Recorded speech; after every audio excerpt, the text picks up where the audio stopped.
We're gonna get started. Yeah, we are. So today we have an awe-inspiring lineup of playwrights, directors, writers, actors, press agents, designers, producers, and more who are going to have some once-in-a-lifetime discussions on this stage today. So many people come to me and say, well, what do you do if you're not going to be an actor? Like, how do you get involved in that? So you're going to find out some incredible information today.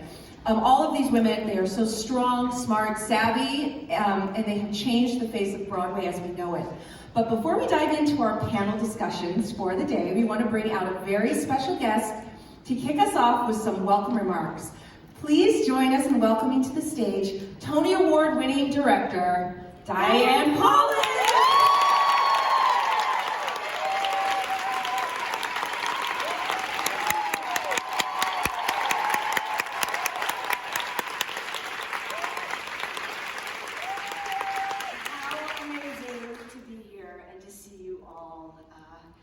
I am Diane Paulus, and I'd like to welcome everyone to the 2020 Women's Day on Broadway.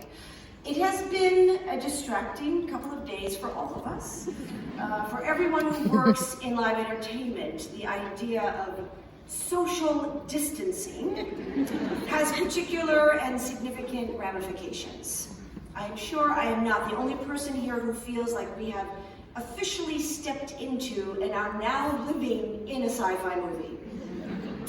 But we are not here to talk about that. We are here today to talk about the decade ahead and how women will shape it. So I wanted to share something that recently happened to me. I directed Gloria, A Life, a new play by Emily Mann. About the life of Gloria Steinem. We did it here in New York City at the Darrell Roth Theater last season, and we recently brought the production to the McCarter Theater, where Emily is celebrating her 30th and final year as artistic director, and then to the American Repertory Theater, where I am the Terry and Bradley Bloom artistic director at Harvard University. So Emily shared this story with me about being an undergrad at Harvard in 1974 and doing theater at the Loeb Drama Center before it became the home of the ART. As she approached graduation, she consulted one of her advisors, a man on the staff running the theater, about her future. Should she go to New York City? Should she go to LA? Where should she go to pursue her career, theater, film? And this individual told her, "Oh dear, women can't direct professionally in this country. Maybe you should be thinking about the children's theater." There are many reasons to find this advice objectionable, including the bias that children's theater might not be considered professional. So earlier this year on opening night of Gloria at the ART, I brought Emily into the auditorium at the Loeb Drama Center, where she told me this conversation took place, and I asked her to show me exactly where in the theater it happened. We recreated the positions of this interaction, me standing in the spot where this man told her those fateful words over 40 years ago. And then I said to her, "Emily Mann, welcome back to the Loeb Drama Center. I would not be where I am today as a female artistic director if it was not for the path you forged for all of us. And what an honor it is to have you back in this building after a decades-long award-winning career in the American theater." Now that felt good.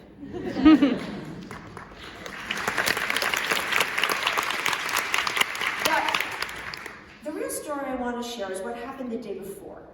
I was speaking at a reception for faculty at Harvard who were attending Gloria, and at the end of my talk, an older man approached me who happened to be in Cambridge visiting with friends. I quickly recognized him as a revered artistic director who founded one of our major American theaters in the early 1970s. I mention this day to give you a sense of what generation he comes from. He approached me and said in a very jovial, warm, affectionate way, "You know, I got into an argument with Emily when she was a young director because she was always," no, he wasn't the guy, sorry. I just realized that's like a misdirection. Okay, sorry. It's good though, just wait, okay. Emily when she was a young director because she was always complaining about the lack of women directors, and I told her, what you don't understand, Emily, is that the problem is you are the only woman director who's any good.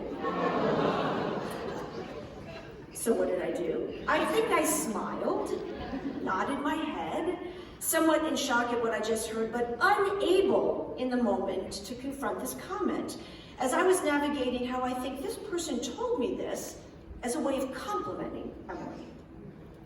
All I know is it had me revisiting the words of Rachel Chavkin's Tony Award acceptance speech this past year,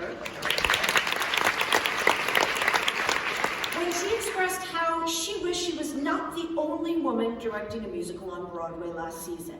Quote, "There are so many women who are ready to go. There are so many artists of color who are ready to go.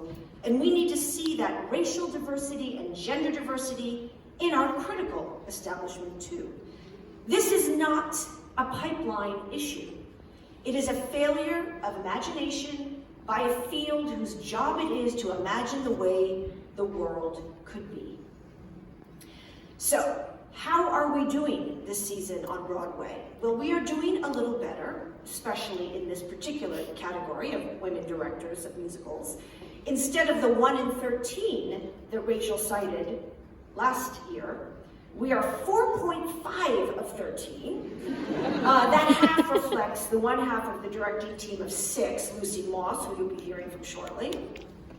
The highest total number, though, 4.5, of women directing musicals in the last 10 years in one season, and the highest percentage of women directing musicals in one season. But only 2 of those 4.5 are American artists. The other women have come to Broadway with shows from the UK. Suffice it to say, we still have a long way to go in this decade. As a director, with every project I take on, I feel it is my job to sense the potential. And instead of having the answers, I try to inspire and motivate a group by asking big questions. I think we are all here feeling the potential for women in this decade. So here are just a few questions for all of us to ponder today, and I'm sure we will have more questions as this day progresses. Questions that I hope we will take away with us, wrestle with, and catalyze us into action. How can we make sure the artists who are ready to go get the shot they deserve?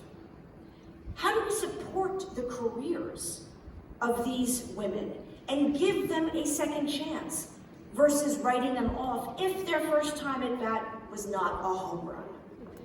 What do we say to agents who say their star clients will only work with a short list of directors who all happen to be white and male? How can we increase our circle of colleagues and get to know the talent pool versus going to the tried and true list of designers, choreographers, directors that we are familiar with? How can we encourage more of our male colleagues to champion women? How can we encourage our agent friends who are privy to salaries to demand pay equity for their female clients? How can we encourage our general manager friends not to be complicit in negotiations which lead to women routinely getting paid less than their equivalent male counterparts? How can we pave the way for more women to be in the leadership positions in their fields, especially in the role of lead producer? How can we support stories that place women at the center of the narrative? And how can we encourage more male actors to get excited about auditioning for and playing the supporting roles in productions where women are the lead?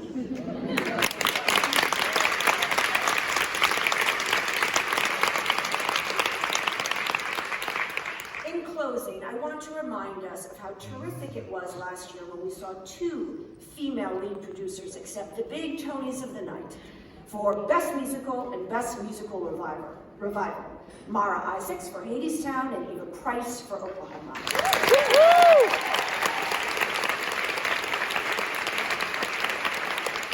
I have had the great good fortune of working with Eva on bringing Jagged Little Pill to Broadway this season. And I know working with Eva Price, there is a culture of values that comes from who she is as a woman and the fact that she is willing to put those values into action. Which brings me to my final question in charge to all of us here today. Values only count if you put them into action. So, how do we put our values into action when it comes to representing women on Broadway in the next decade?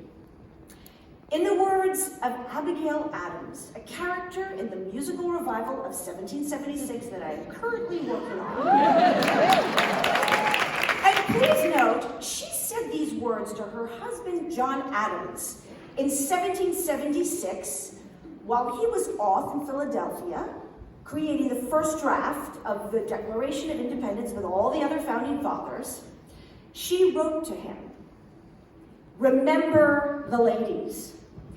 If particular care and attention is not paid to the ladies, we are determined to foment a rebellion and will not hold ourselves bound by any laws in which we do not have voice or representation." Thank you.